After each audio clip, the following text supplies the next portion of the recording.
एक प्रसिद्ध राजा था जिसका नाम रामधन था। अपने नाम की ही तरह प्रजा सेवा ही उसका धर्म था। उनकी प्रजा भी उन्हें राजा राम की तरह ही पूजती थी। राजा रामधन सभी की निष्काम भाव से सहायता करते थे, फिर चाहे वो उनके राज्य की प्रजा हो या अन्य किसी राज्य की। उनकी ख्याति सर्वत्र थी। उनके दानी स्वभाव और व्यवहार के गुणगान उसके शत्रु राजा तक भी करते थे।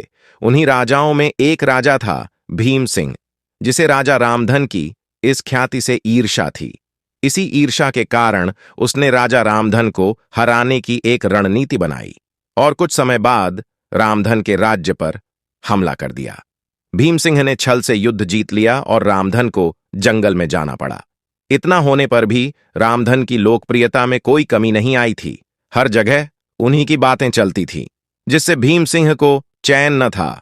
उसने राजा रामधन को मृत्युदंड देने का फैसला किया और ऐलान कर दिया कि जो राजा रामधन को पकड़कर उसके सामने लाएगा वो उसे 100 सोने के दीनार देगा।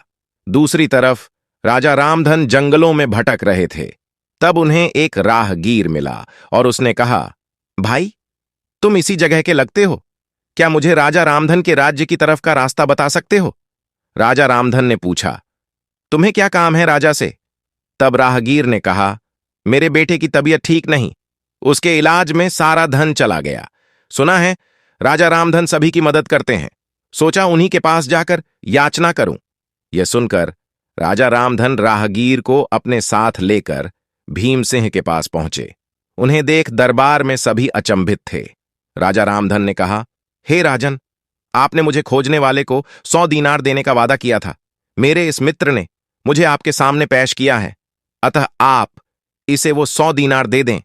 यह सुनकर राजा भीम सिंह को एहसास हुआ कि राजा रामधन सच में कितने महान और दानी हैं। उसने अपनी गलती स्वीकार कर ली।